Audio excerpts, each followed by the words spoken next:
டீயில் எப்படி பண்ணை முக்கி சாப்பிட்றது உலக வழக்கமோ அதே மாதிரி இந்த 10 ரூபா மில்க் பிக்கிஸ் பாக்கெட்டை தண்ணியில் முக்கி சாப்பிட்றது என்னோடய வழக்கம்.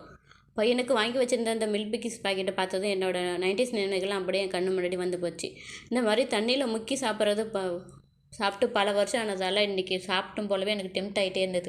சரி பையனுக்கு வேறு பாக்கெட் வாங்கி கொடுத்துக்கலான்னு காலையில் வேலையாகவே வயிறும் இதை பார்த்ததுமே கபகபான்னு இருந்துச்சா, சரின்னு ஒரு பாக்கெட்டையும் பிரித்து தண்ணியில் இந்த மாதிரி முக்கி சாப்பிட ஆரம்பிச்சிட்டேன். சாப்பிட்டதாங்க பல வருஷத்துக்கு கழிச்சு இந்த மாதிரி சாப்பிட்றதுனால என்ன ஒரு டேஸ்ட்டு. 90ஸில் பிறந்தவங்களுக்கெல்லாம் இதோட அருமை பெருமெல்லாம் தெரியும். இருக்கிற எல்லா பிஸ்கெட்டையும் இந்த மாதிரி ஒன்று ஒன்றா எடுத்து தண்ணியில் முக்கி நினச்சி சாப்பிட்டுட்டு தான் அடுத்த வேலையை பார்க்க ஆரம்பித்தான். சின்ன வயசில் ஸ்கூல் விட்டு வந்ததுமே அம்மாக்கிட்ட 10 ரூபா வாங்கிட்டு போய், அப்போல்லாம் இதோட ரேட்டு ப்ரைஸ் கம்மியாக தான் இருக்குன்னு நினைக்கிறேன், எனக்கு ப்ரைஸ் ஞாபகம் இல்லை. காசு வாங்கிட்டு போய் இந்த மாதிரி மில்க் பிக்கிஸ் பாக்கெட் வாங்கிட்டு வந்து ஒரு டம்ளரில் தண்ணியை வச்சு ஒன்று ஒன்றா பொறுமையாக ருசித்து நினச்சி சாப்பிட்டு அடுத்த வேலையை பார்க்குறது தான். ஹோம்ஒர்க் பண்ணுறதா இருந்தாலும் எந்த வேலையாக இருந்தாலும் அப்போ தான் வேலையே முடியும்.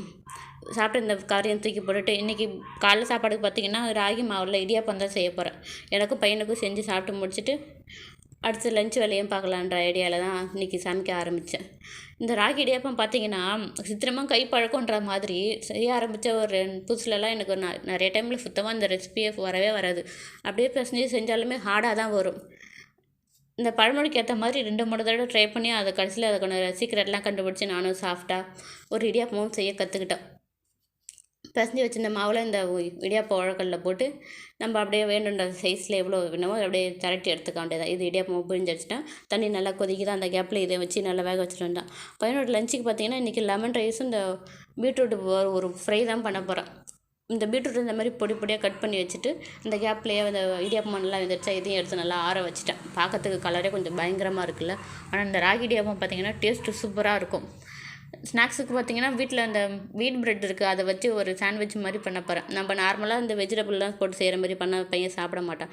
அவனுக்கு ஏற்ற மாதிரி இந்த வீட்டில் சாக்கோ இந்த பவுடர்லாம் இருந்தது, அதை வச்சு ஒரு க்ரீம் மாதிரி ரெடி பண்ணி சாக்கோ ஸ்ப்ரெட் ரெடி பண்ணி அதை அப்படியே பேனில் போட்டு ஃப்ரை பண்ணி தான் எடுக்க போகிறேன். ரெடி பண்ணியிருந்தால் சாக்கோ ஸ்ப்ரெட்டை ப்ரெட்டுக்கு நடுவில் தடவிட்டு மேலே ஒரு ப்ரெட்டு வச்சுட்டு ஒரு பேன் நல்லா சூடானதுக்கப்புறமா கொஞ்சமாக நெய் விட்டு அப்படியே 2 பக்கமும் நல்லா டோஸ்ட் பண்ணி எடுக்க வேண்டியதான். நல்லா டோஸ்ட் பண்ண இந்த சாண்ட்விச்சை 2டையும் கட் பண்ணி ஸ்நாக்ஸ் பாக்ஸுக்கும் ரெடி பண்ண போகிறேன். முன்னாடியே சொல்லியிருந்த மாதிரி லெமன் ரைஸும் கூடவே பீட்ரூட் அந்த வறுவல் தான் ரெடி பண்ணிவிட்டு ஒரு முட்டை ஆம்லேட்டும் பார்த்துட்டேன். இந்த வீடியோ பார்த்திங்கன்னா நேற்று எடுத்து இன்றைக்கி தான் என்னால் ஷேர் பண்ண முடிஞ்சுது. லஞ்சு ஸ்நாக்ஸையும் பேக் பண்ணிவிட்டு பையனையும் பேக் பண்ணிவிட்டேன். அடுத்தது ஸ்கூலில் கொண்டு விட்டுட்டு வந்து வேலையை பார்க்க வேண்டியதான். வீடியோ பிடிச்சிருந்தா மறக்காமல் லைக் பண்ணுங்கள், ஷேர் பண்ணுங்கள், நம்மளோட சேனலை சப்ஸ்கிரைப் பண்ணிக்கோங்க. இதே மாதிரி நெக்ஸ்ட் வீடியோவில் பார்க்கலாம். பாய்.